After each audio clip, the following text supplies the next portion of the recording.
Good morning, everyone. I hope that you guys are having a, I hope that you had a great weekend. And I hope that you guys are enjoying the start for your day. Um, I have a couple of announcements to make, and then we're going to get into things. My first announcement is that starting on Wednesday, we got, thanks. Starting on Wednesday, we're not going to do Zoom polls. We're going to do top hat polls. Um, and so this is just like it's through Canvas. So whatever you access our class with, it's the same thing. Um, and that will just make it, I think that it will be easier to get that data faster. Um, so with that in mind, I mean, the format of the class isn't really going to change. What's going to change is how the poll appears on your device whenever you're in class. Um, so with that, we're going to be talking about bonding, covalent bonding specifically. So if you remember last time, we talked about bonding in general. We talked about molecules. And prior to that, we were talking about ionic bonding. So today, when we talk about covalent bonding, one of the things that we're going to be getting into is this idea of it's kind of a phenomenon, I guess you could say, known as electronegativity. So this or electronegativity is basically a property of an element, and it shows basically how much does any given element want electrons. So when we talk about a covalent bond,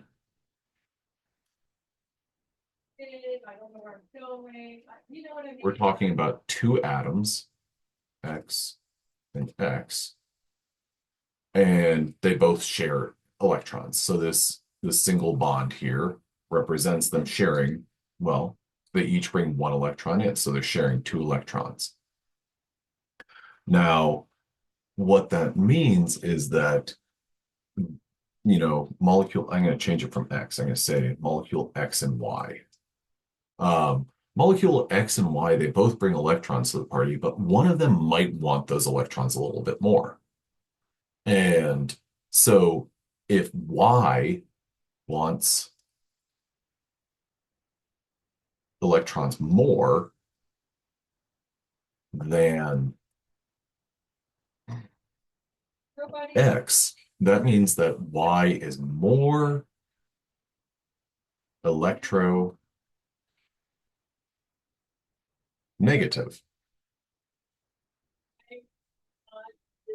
So electronegativity, this first item here is ability of an atom to attract shared electrons.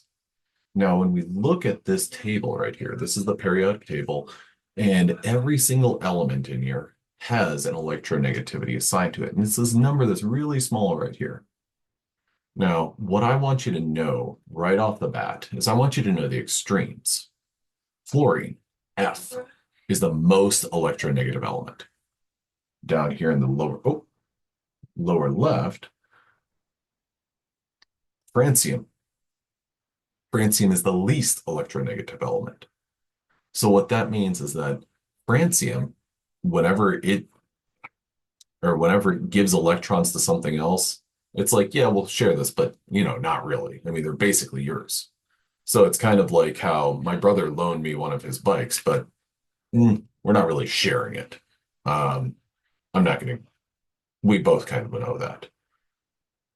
Now, the significance of that is it gives us a way to put a number to bond polarity, and it gives us a way to describe bonds.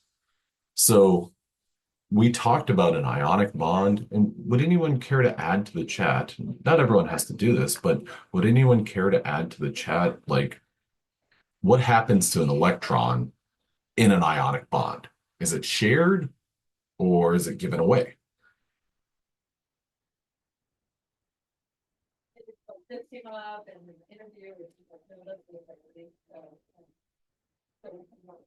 So in an ionic bond, Joe, you're absolutely right. The electron's effectively given away.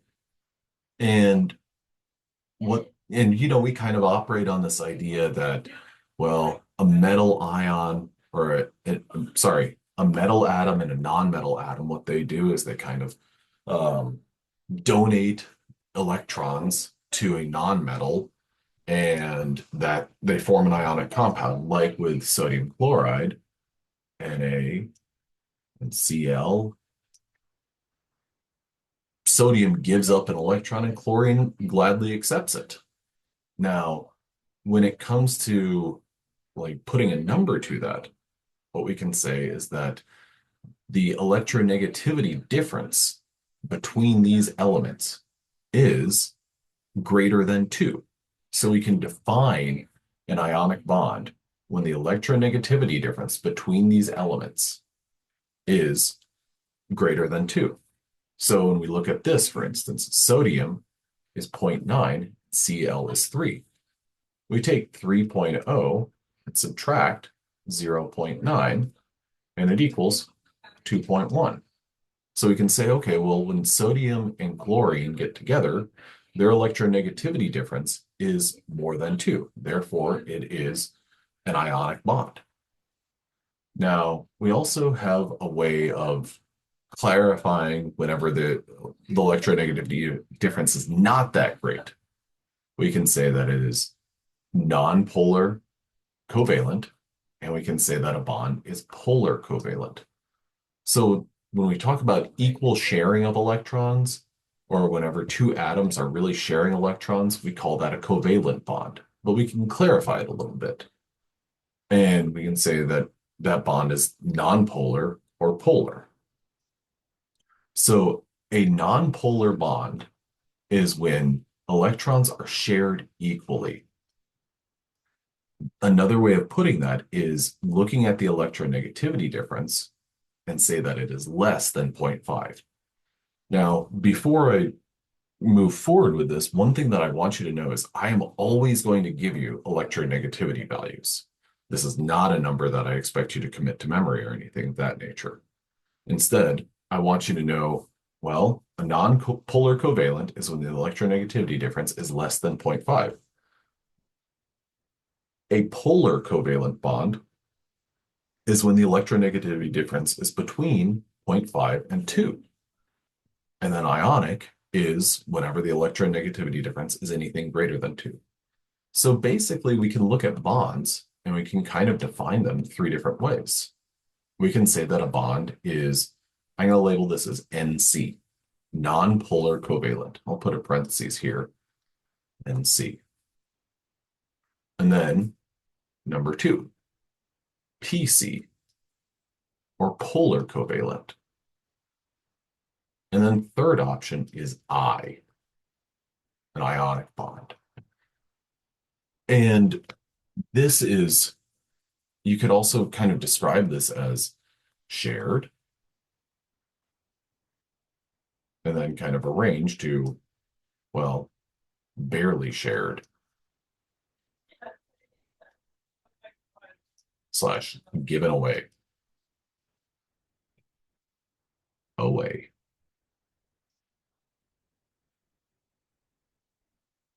All right. So that's how we classify bonds. We classify them as nonpolar covalent. That's where two atoms are saying like, hey, we get along, we'll share these bonds and we'll share these electrons. Polar covalent is where two atoms say, okay, well, one of the atoms wants those electrons more. That's fine. I'll let you have them, but I'm going to remain kind of close to you. And then ionic is where one of the atoms says, listen, take this electron. You can hold on to it for, I'm not going to need it back. So I'm good. You take it. No, no, no, no. I promise. It's good. It's good. Okay. So here is a Zoom poll that I'd like y'all to do.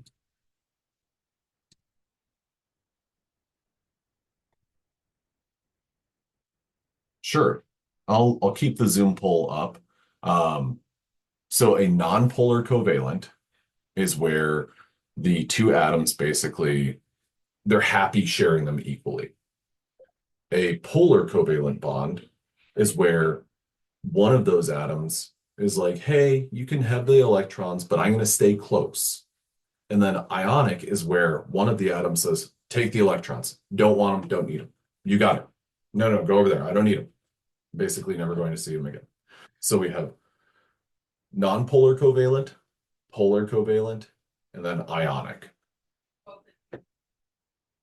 So which one of these bonds is most polar? And another way of wording this question is, what is the greatest difference between our electronegativities?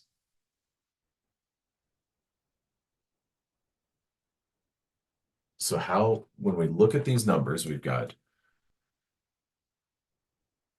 well, we want to take the electronegativities of our two different atoms and subtract them from one another. 2.1 and 2.1. Oh, yeah. What's the difference between those numbers? Go ahead and add it to the chat. What's the difference between 2.1 and 2.1? 0. Perfect. Okay, then C and H. 2.5 and 2.1. Okay, so we got 0, 0.4, and then C and F. What's the difference between 4 and 2.5? 1.5. And then C and Cl. What's the difference between those electronegativities?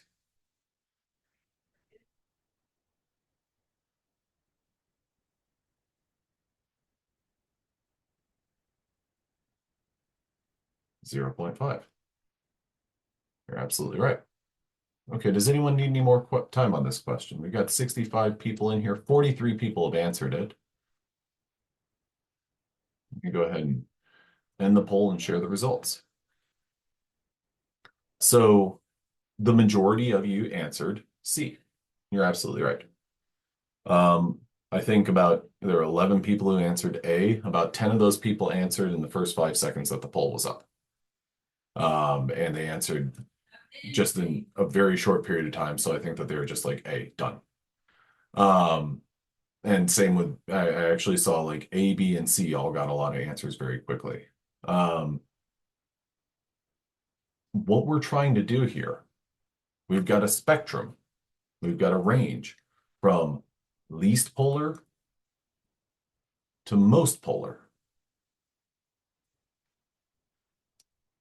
Now let's go back for a second and add to the chat. If I'm going to stop the share. If I said something that was non-polar, would you say would you put that in the least polar or most polar? This is really just kind of a question about like wording. Least. Absolutely. I don't think that's debatable. Now, the least polar, or something that is the least polar, is going to have a low electronegativity difference. Okay, so something less than 0.5. Now, something that's ionic, okay, you can't really wrap your mind around ionic and put that in terms of polar or most polar or least polar, but this is going to be your most polar bond. An ionic bond is your most polar. So we've got least polar, most polar. We have non-polar, covalent, and then ionic, and then polar. So what I want to show you here is a range from, I'm going to say E neg difference. So from 0 all the way up to, I'll say 4. So from 0 to 0.5. Then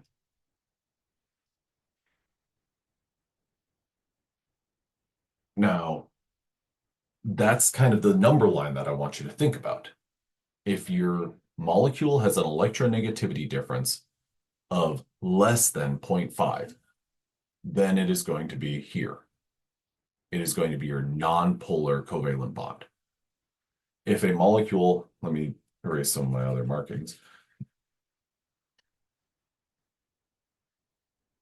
If your molecule has an electronegativity difference of, let's go with, 1.5, it's going to be right here.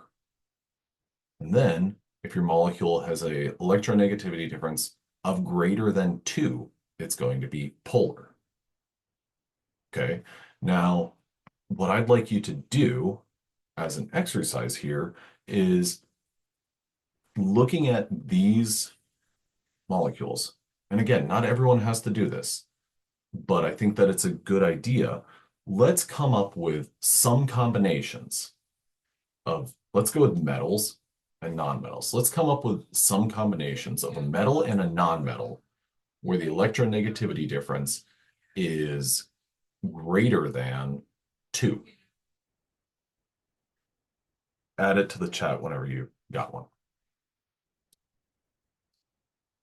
I just want you to try to come up with some examples and see some examples.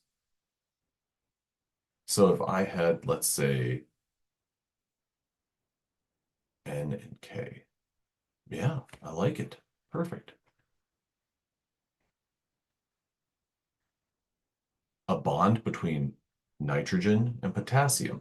Our electronegativity difference is 2.2. Great contribution, Dylan. Thank you very much. Now, let's go with, how about if we had Mg and Br? Let's see. Our difference there would be 2.8 minus 1.2. That wouldn't fall in here because that would be about 1.6, but that would be a great example of a polar covalent bond. So that would be Mg, Br, Li and Cl, Li and Cl. Great contribution, Caitlin. Li and Cl, it's exactly 2.0. So I'm going to go ahead, just because it's a metal and a non-metal, I'm going to throw it into our most polar grouping. Na and F, perfect, great. I'm going to put that over here. What if I had a combination of, where would I put NF? Would you put that in the most polar or the ionic, polar covalent, or non-polar covalent? And you can use what we saw what we used on the previous slide, NC, PC, or I for that notation. N and F, what's our difference between those? 4.0 and 3.0. What's the difference? 1. Polar covalent. Fantastic. Great job. I love it. That's great. You're absolutely right. So this sort of question, let me ask you, do you think you're going to have a question like this on the exam? Spoiler, yeah. Now, with that said, the way that I look at this slide right here, it's really kind of 3 questions. One of those questions would be, which of the following is nonpolar covalent? And I'll give you a couple of answer options. Then which is polar covalent? And I'll give you a couple options. And then which is ionic? So I'm going to give you a couple answer options, and I'm going to ask you which one is which, and you're going to have the list of different compounds and the electronegativities, and you just have to remember, if it's greater than 2, then it's ionic. If it's between 0.5 and 2, then it's polar covalent. If it's less than 0.5, then it's going to be a non-polar covalent bond. Now, with that said, I'm not going to give you a question where it's like 2.0. The difference is 2.0, because I'm not going to, that doesn't, we're going with these hardline boundaries. So I'm not going to say, oh, which one is it, when it's kind of both. Okay. So expect questions like that because I will absolutely give you a question like that. So I want you to be able to determine this. And I will give you those electronegativity values. This table right here is basically the electronegativity values that I'm going to give you. So I think that what we just did, where we kind of played around with some examples, that's a perfect and fantastic exercise for you to do. All right. Now we can proceed from here. So when we think about the representation of a bond and it being polar, this right here, HF, is showing we use a what's called a dagger that shows approximately the arrow points to where the electrons are. That's another kind of good question. What does the arrow point to? Arrow points to, or arrow points at electrons.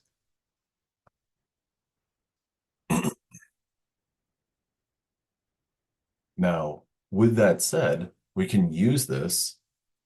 Like here, what we have is we could calculate the electronegativity difference and say, okay, well, the electronegativity difference in, or the electronegativity of this atom is greater than this atom. So we're going to draw an arrow pointing to that more electronegative element. Now, Lewis structures for polyatomic molecules. Here, what we have is water, ammonia, and methane. Now,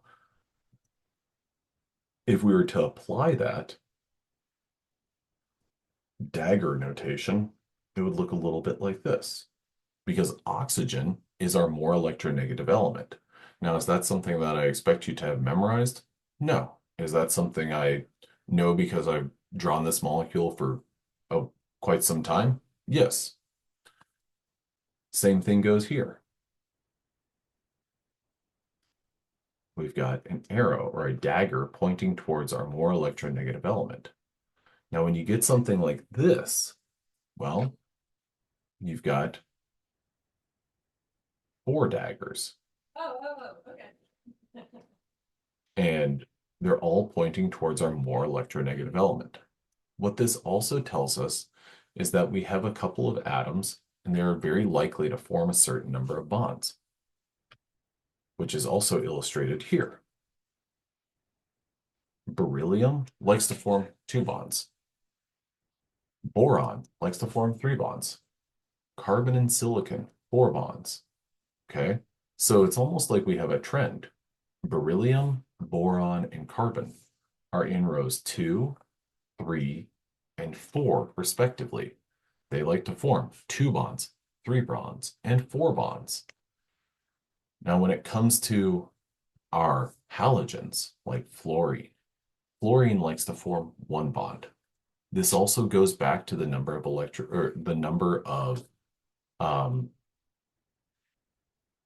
the number of valence electrons fluorine rolls in with. It rolls in with 7 valence electrons, oxygen with 6, nitrogen with 5 valence electrons.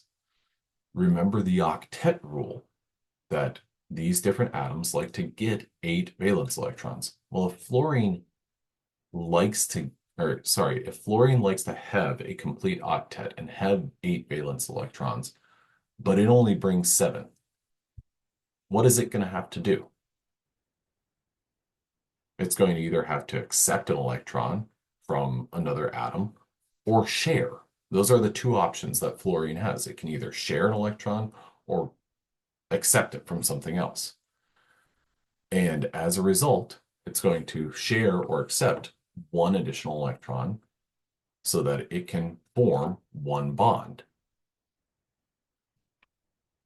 Now, nomenclature, we have some conventions that we follow when it comes to naming covalent compounds. We'll get questions where we look at the formula and then we come up with the name. And then we'll also get questions where we look at the name and come up with the formula. Now, this table over to the right, mono all the way to deca. This gives us the prefixes to denote how many of something there are. For instance, How many sides does the Pentagon building in Washington, D.C. have? It's got five. It's a shape, a pentagon. When you become an ultimate fighter and you fight in the octagon, how many sides does the cage have? That's right. It's got eight sides. It's a shape, octagon.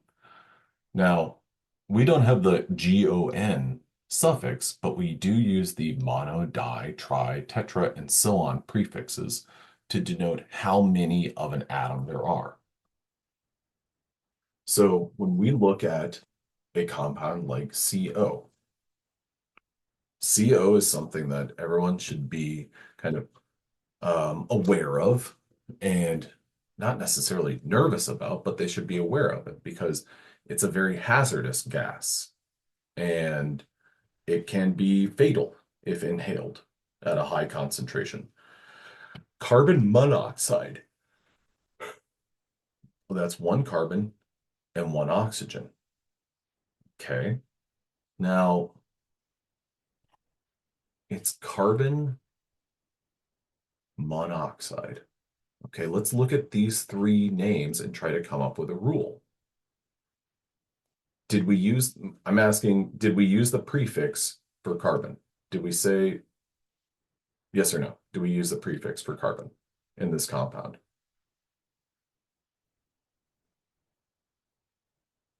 For carbon? No, we don't. Okay. What about our next compound? NO2, nitrogen dioxide. Do we use a prefix for nitrogen? Nope. All right, now let's go to our third compound, dinitrogen monoxide. Do we use the prefix there? Yes, we do. Okay, so let's try to put together a rule here.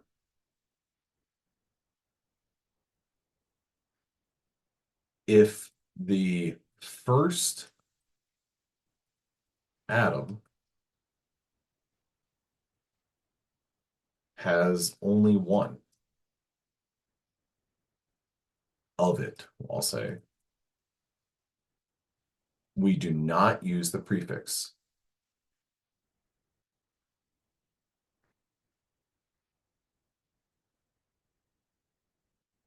Now, does that rule track with these two compounds, carbon monoxide and nitrogen dioxide?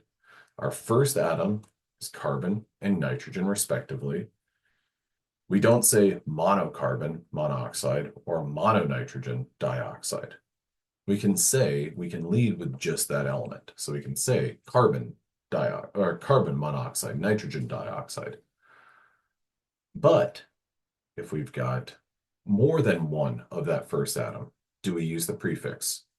Yes, we do, which is why we have dinitrogen monoxide. So then if the first atom has two or more, use the prefix. So here we have dinitrogen because there's two nitrogens, and then monoxide because there's one oxygen. Now, when we take a name and convert it to a formula, carbon dioxide. Let's reference back to our rules. And yeah, the formula is right here. I'm going to scribble it out. Carbon dioxide. Well, our first atom, we just write C. There's only one of them. If there were two, we would see dicarbon dioxide or something like that. But we only have one of them, CO2. Now, our next compound, dihydrogen monoxide. Okay, so dihydrogen, H2. Our second atom, monoxide. Oh, there's one oxygen.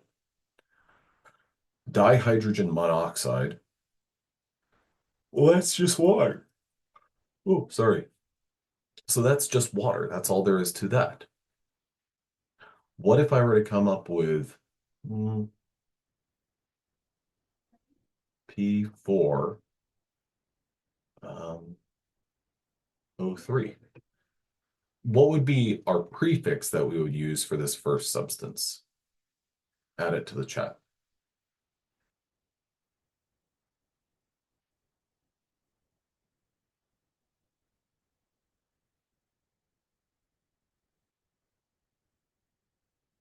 Tetra. So we'd see tetra, phosphorus,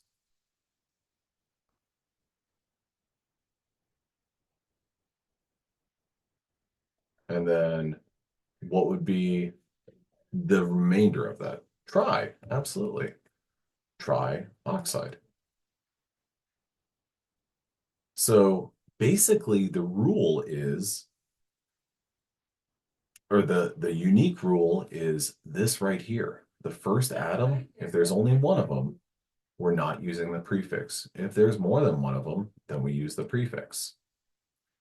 Now, one thing that we didn't really bring up, but is worth noting, is we did also apply that IDE suffix.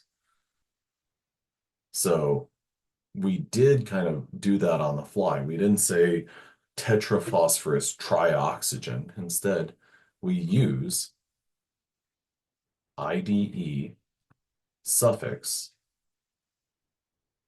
We also did that when we talked about ionic compounds. So that IDE, when you talk about chlorine, you talk about chloride. Okay. Now, here is another Zoom poll. Using the rules that we just put together, what would we call this?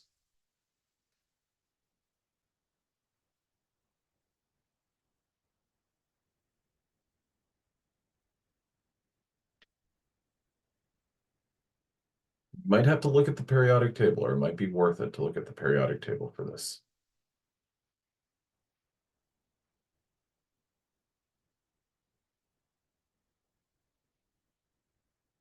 About 30 more seconds.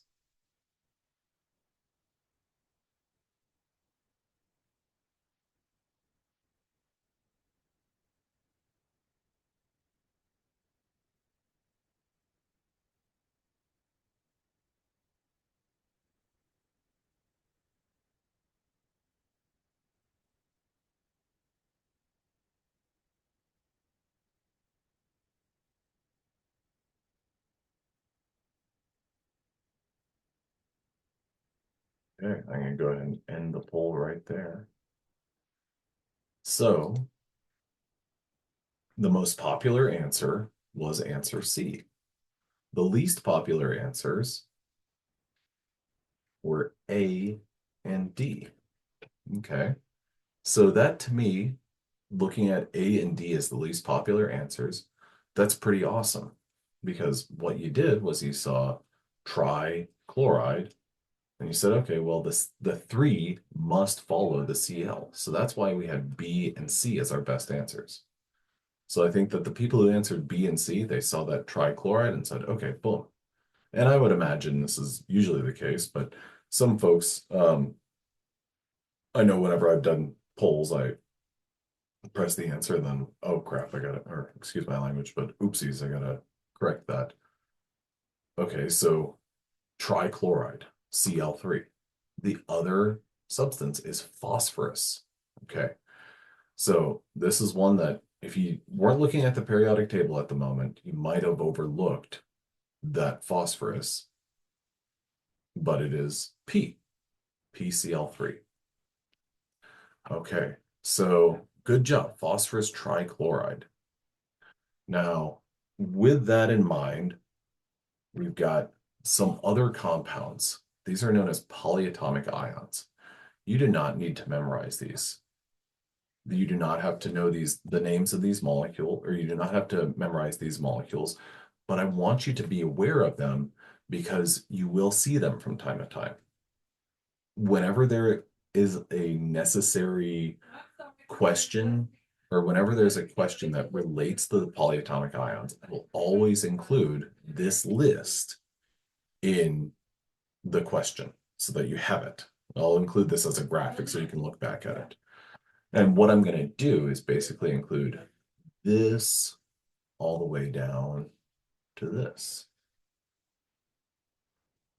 this is going to be helpful when you see compounds with polyatomic ions. For example, OH, I'm going to bounce back. OH, where is that? Okay, OH minus 1 is right here. That is known as the hydroxide ion. Okay, this is a compound that you might see from time to time. NaOH. This is known as sodium. Does anyone want to finish that off in the chat?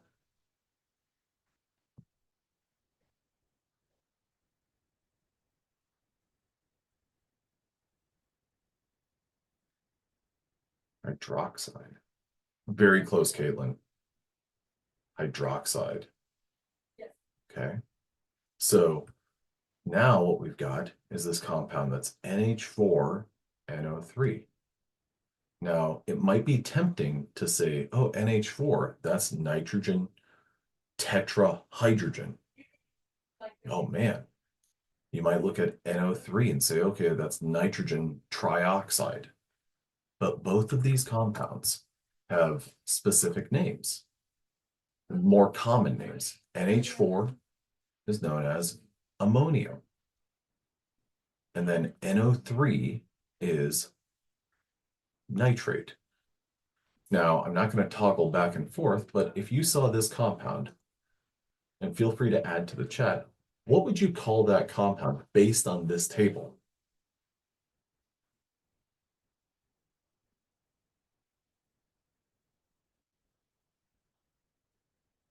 Ammonium nitrate. Perfect. You don't have to include that term ion. You don't need to say ammonium ion, nitrate ion. Great job, Sergio. That's awesome.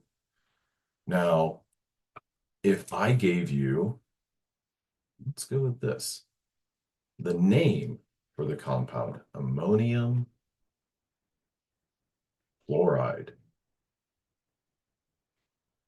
Add to the chat what you think the formula of that would be based on this table and what else we've seen on the periodic table.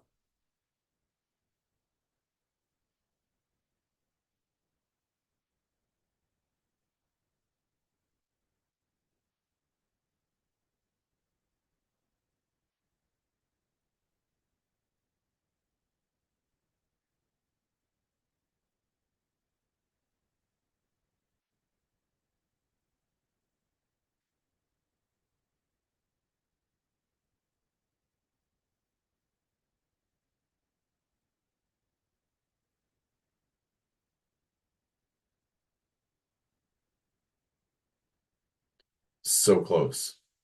Okay, the only thing that you added there that you don't need to include is that, oh, I think that you probably saw chloride and you thought, oh, well, I've got to follow. Perfect, Corey. Great job. Great, Josiah. That's awesome. So chloride, that is Cl minus. So ammonium chloride, NH4Cl is what we get. Okay, now we just covered a lot of stuff, and really over the past 3 days, we've covered a lot of material. I think what we'll do on Wednesday is a little bit of kind of taking everything that we've talked about and kind of compiling it and combining it into one lesson so you can see everything that we've talked about, all the different pieces, because there are tons of moving pieces in all of this. But with that, we are done for the day. I hope that you have a wonderful day. We've got some, we're going to transition to using Top Hat for questions starting on Wednesday. And then, yeah, I hope that you just have a wonderful day and I will see you guys on Wednesday. Thank you very much for coming to class. I'm going to stop my recording now.